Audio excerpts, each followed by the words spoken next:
So while we are on June 2012, let's proceed to question number 13.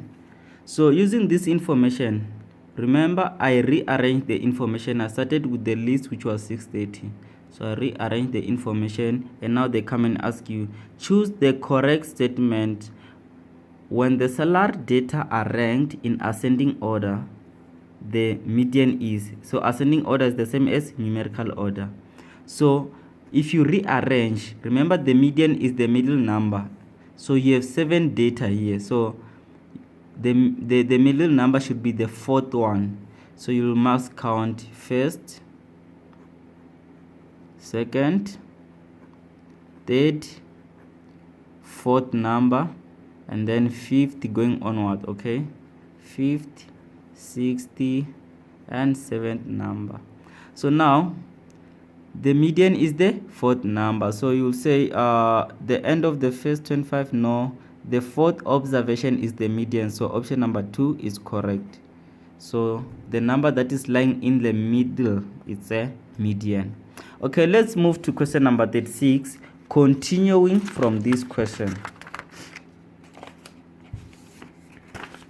Okay, if you move to this question, it's about the box and whisker. So these lines that are touching the box, we call them the whisker, and this one is the box. So let me tell you something about the box and whisker. This is a whisker which I'm drawing, and this is a box, and it also have another whisker here. So where the box is starting, we have what we call Q1, and in the middle of the box we have a median, and the ending part of the box is Q3. And then at the starting point of the whisker we have a minimum value, and at the last part of the whisker we have a maximum value. So now remember our minimum value was how much based on the information. If you look here, our minimum value is 630 and our maximum value is 1540. So minimum is equals to 630, maximum is 1540.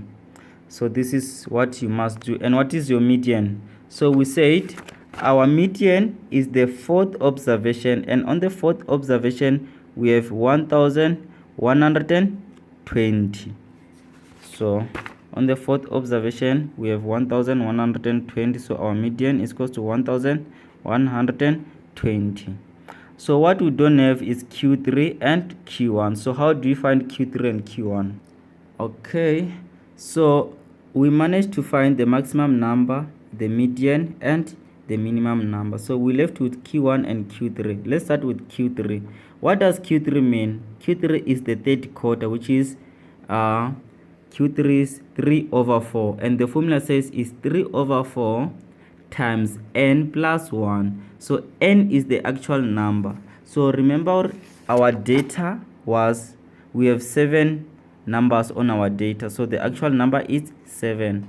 So you always say it's n plus 1, which is 3/4 times 7 plus 1, because 7 is our n, is the actual number. And then what will you get? 7 plus 1 will get 8. So it will be 3/4 times 8.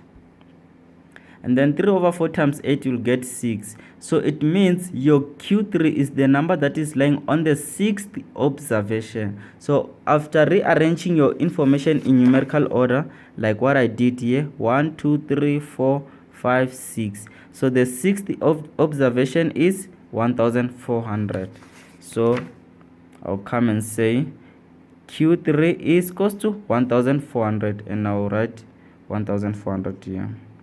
Q3 is equals to 1400. And then what about Q1? Q1 is 1 quarter or first quarter, so it's 1/4 n plus 1. Remember n is the actual number of the variables, and then there were 7, so it's gonna be 1/4 times 7 plus 1, which is 1/4 times 8, and we'll get 2.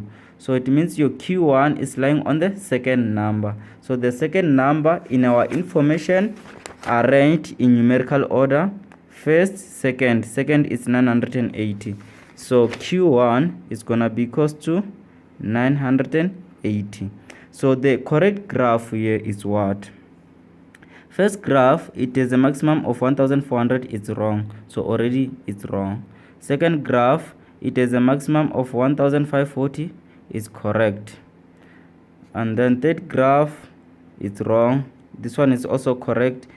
So this one is correct maximum, and it's also correct on the Q3 is also correct on the median is wrong.